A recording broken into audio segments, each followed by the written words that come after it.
Hey guys, welcome to my YouTube channel Strive for Excellence. Strive for Excellence is an educational platform for students who want to excel in their life. This channel will help you out to understand the subjects more easily with greater ease. In this video, I'm going to explain you the chapter The Mesopotamian Civilization, which includes what does it mean, its features, characteristics, achievements, and why does the civilization decline. So here we start the chapter The Mesopotamian Civilization. The very first thing which come into our mind is that what is Mesopotamia and what is civilization? So here is the answer for your all the queries. The land between the two rivers is known as Mesopotamia. The two rivers are Tigris and Euphrates. Now, what is civilization? Civilization is an advanced stage or system of social development. Actually, when primitive humans, they are the nomadic hunter gatherers, advanced over a period of thousands of years of evolution, settled down and became cultured, a civilization was born. Cultured people, how we are going to rectify that who are the cultured people and who are not the cultured people. They have their three common traits, that is they are so much refined interest and have a good taste, they have a special artistic skills and the improved life. Now let's see what are the important features of a civilization. The very first is a settled life. Second, surplus food production. Third, towns and cities. Fourth, town planning, residential buildings and monuments. Governing bodies and laws, special crafts and skills. Last but not the least, language and the script. Now let's put some light on each and every topic one by one. Settled life. It is very important for the people to have a settled life. They can't roam here and there. So, for the civilization, when they actually become cultured, they started living a settled life. They started doing and inventing the things for their surplus food productions. Towns and cities have been invited. Then town planning is there, residential building is there, and monuments are there, which are being created and tell us about their civilization, about their specificality, and etc. Governing bodies and laws are there to protect them, to protect the weaker sections of the women and others' body. Special crafts and skills tell us how the civilization have invented the things, or we can say are shown the artisans in a technical way. Language and script.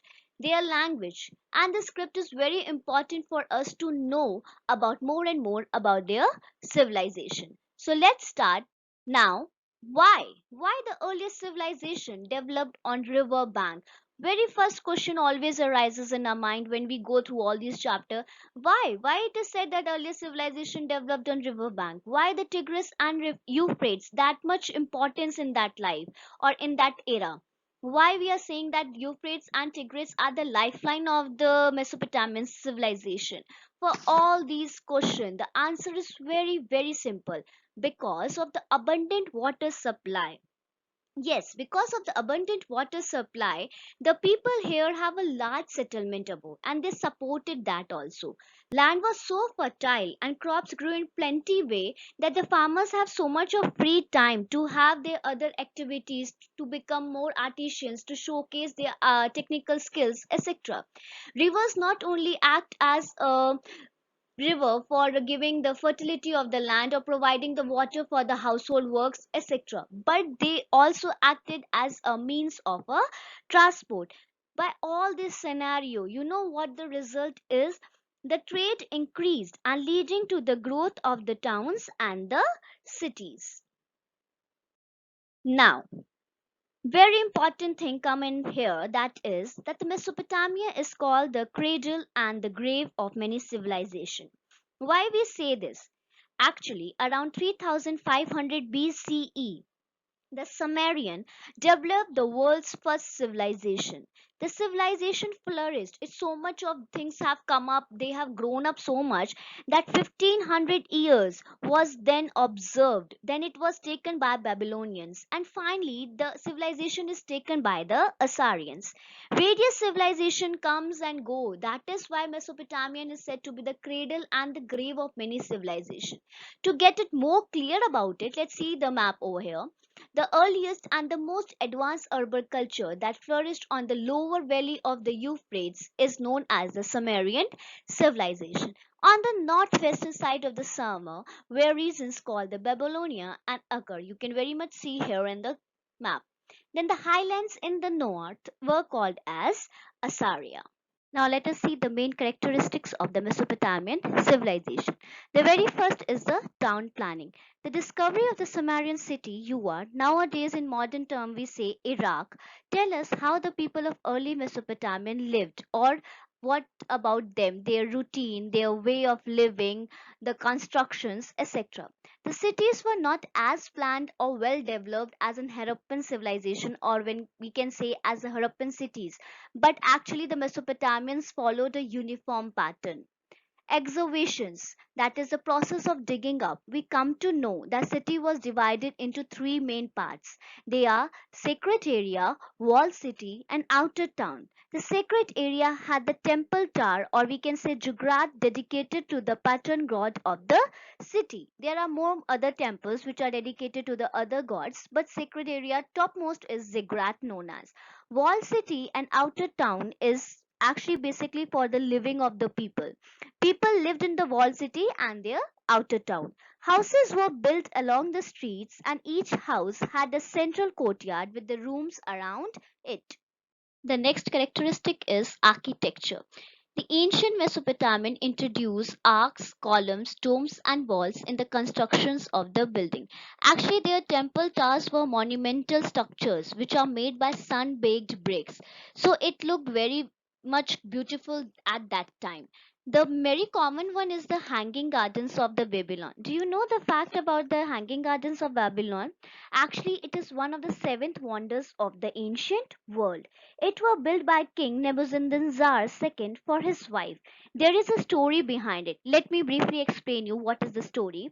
Actually, the king's wife, she came from a place where the land was green, rugged and mountainous, and she found the flat, sun-baked terrain of Mesopotamian civilization very old, or we can say depressing.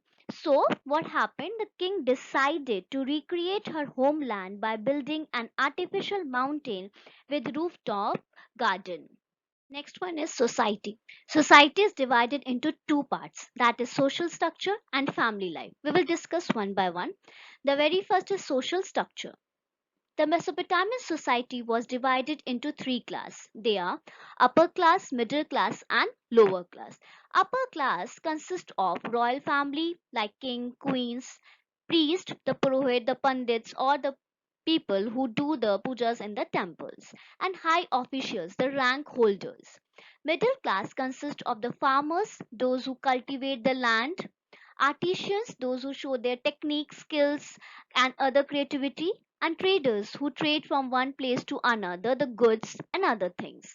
Lower class consists of the slaves who actually follow the orders of the upper class and the middle class. Next is family life. The father was the head of the family during the Mesopotamian civilization. The rights of the women were protected. Boys were sent to schools to study reading, writing, and arithmetic, but girls were trained in dance and music. Next one is occupation. Agriculture was the main occupation of the Mesopotamians.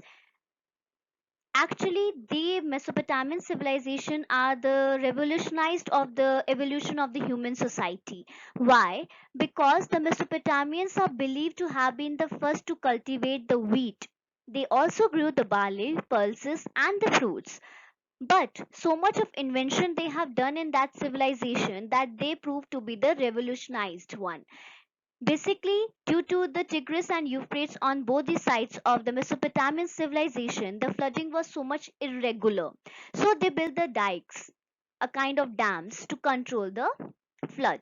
And to increase the agriculture yield, the production of the agriculture, to increase it in the surplus way, they invented the ox drawn plow and used the wheeled wagon for transportation of goods.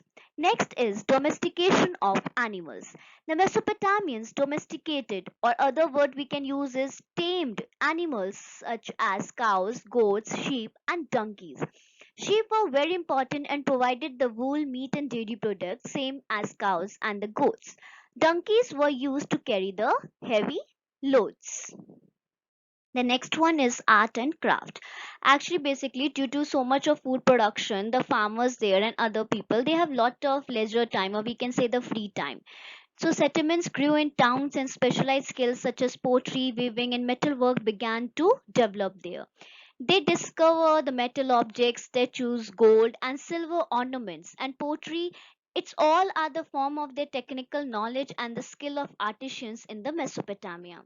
You can actually go through these pictures and you can see that this the first picture is the jewelry of that time, and these two are the pottery made with the people there. This all shows how much creative they are, how much they use their leisure time to beautify their civilization, to tell us about their civilization.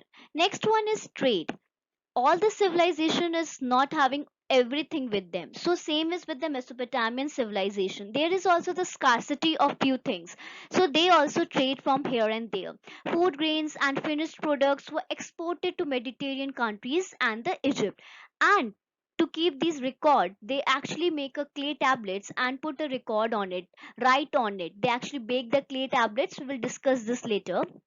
And afterwards, last but not the least, is the religion. They worship the forces of nature like the sun, the rain, etc. The moon, the stars, you can name them also. They believed in all the god, but mainly the forces of the nature. The king was the chief priest and the representative of God on earth. Later years, yes, priest also plays an important role in that civilization. Do you know one fact about it, that this they believed in the life after death philosophy? Yes, because drinking vessels, ornaments, weapons, etc. have been found in the grave also sometime. Now, let us see the achievements and the decline of Mesopotamian civilization. What are its achievements? The very first is the script. What is script? Now let us see. Mesopotamian invented and developed a system of writing that is known as cuneiform, a wedge-shaped thing. They wrote from left to right with a stylus. Stylus is kind of a pen which they use with the beads, metals, or sometimes with the stones also. They wrote on the smooth, soft surface of clay tablets, which were then baked in fire and hardened. And they all clay tablets look like a wonderful pages of the book. They don't have a register to do all these things. Mathematical skills, they were highly skilled mathematicians. They were the first to divide an hour into 60 minutes and a minute into the 60 second. Year was divided into 12 months from them only, and days and nights were divided into equal halves consisting of 12 hours each. Last is the legal system. Hammurabi, the king of Babylon, compiled a code of law for the benefits of the human rights. Every aspects of the human rights have been taken care and the law is made accordingly. These laws protected the poor, the weak, and safeguard the rights of the women there. These code of laws were written on stone slab and it was one of the oldest there, okay, known by us. Now, the last topic here, we are going to discuss about the decline of the Mesopotamian civilization. What are the points, or we can say, what are the drawbacks which happened that suddenly that Mesopotamian civilization, which is flourishing so much, have come to an end? That is, Euphrates River, the lifeline of this great civilization, unexpectedly, or we can say undoubtedly, changed its course, changed its way. The inhabitants are the people living there, abandoned the site. It means deserted the site. Everything is being used by those people, and afterwards nothing is left over, only desert is there. Winds, sandstorms, all they eroded the walls and the monuments of there, and yet we can say that vibrant culture declined and was gradually forgotten. So there here we are going to end our chapter, the Mesopotamian civilization. I hope you like it and gain some knowledge from it. So stay home, stay safe, stay connected. For more updates, kindly like and subscribe my channel. Thank you.